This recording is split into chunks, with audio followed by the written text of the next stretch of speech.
What's up, guys?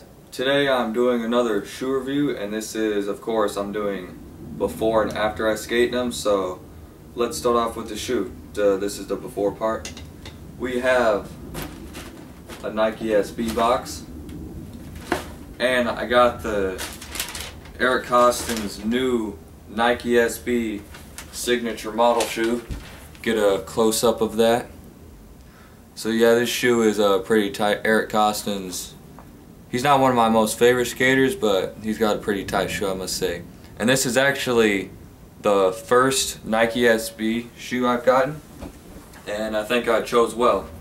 And the thing I noticed most about it when I first opened it is it's not the lightest skate shoe in the world, but it's still really light, like for a shoe, but it's not the lightest. And of course, more shoelaces. And I noticed that they did this with the last shoe that I got. It was a black shoe and it came with white shoelaces, which is, you know, that's understandable if like someone were to not like black shoelaces and have white shoelaces with a black shoe. But you know, I'm a skater, so I rip my shoelaces and I'd rather replace it with the same type of shoelace, but it's all good.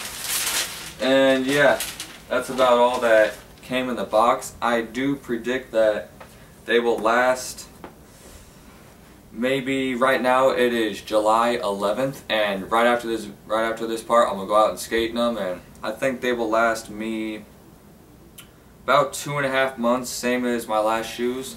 And yeah, that's about it. Really cool shoe. I really like the look of them. My first Nike SB shoes, and I'll see how they work. What's up, guys? It is October 3rd, 2012, and I'm finishing the second part of this shoe review.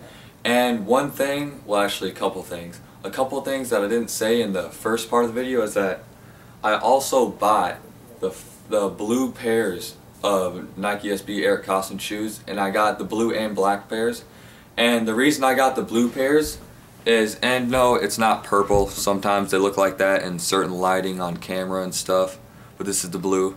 And the reason I got the blues is because they were just so awesome that I had to get the blues, because they're my walking shoes, and I'm pretty sure most skateboarders, they tear up their skateboarding shoes, so they get walking shoes. So yeah, those are my walking shoes. And here are the black shoes. And wow, go get yourself a pair of these right now. I highly recommend these shoes. I highly recommend these shoes. Let's take a look close up. This is my left shoe, and it's not that torn up because I have to skate switch to tear up that shoe. And then this one, almost 3 months of skating every single day for at least a half hour, and look at that. There's not one single hole yet. It's getting there, but there is not one hole yet. And of course, this isn't the original shoelace, but you know, all the shoelaces get torn up. There's a little mark right here too, but there is just not much. And I don't know if you can see down in there, but there's no mark right here either from like slamming the shoe on and stuff. And normally shoes have that. And wow, just go get these shoes. Like, I would have huge 4-hour, 5-hour sessions in these, and when I got done skating without taking any breaks, they would look exactly the same if I like didn't even have that session of skating that day.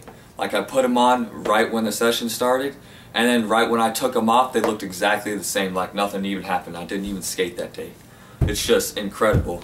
And you know, I did kind of doubt these shoes, and I'll never doubt a shoe like this again, because I'm going to use my walking shoes as an example because it's not all torn up.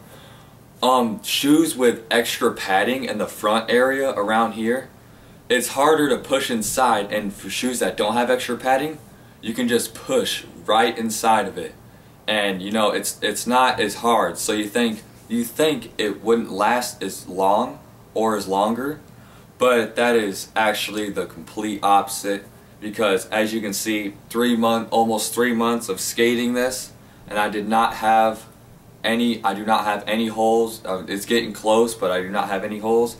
And normally padded shoes, it would probably be like 2 months, month and a half, and I would already have a hole. And with these, it's almost 3 months, and boom, no holes. and that's just awesome. And around about the first couple weeks, I was skating this Gap, and I was getting these blue marks pretty early, like these random blue marks just from being skated. I was getting them pretty early during skating, and I was like, dang man, I hope I didn't waste some money on this, because I was getting some tear up marks pretty early. But then, as I said, the shoe just looked the same for about a month straight, like I hadn't even skated, and it was just amazing. I highly recommend these shoes.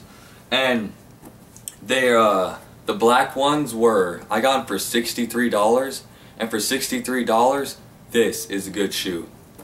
And pretty much every other shoe of the Nike SB Eric Koston shoe that isn't the black ones are like more expensive. Like these blue ones were around $90, but I highly recommend you get this shoe to skate in. It is just great. So that's pretty much all I have to say about the Eric Koston shoe. Go out and get you a pair, and I'll see you in the next shoe review.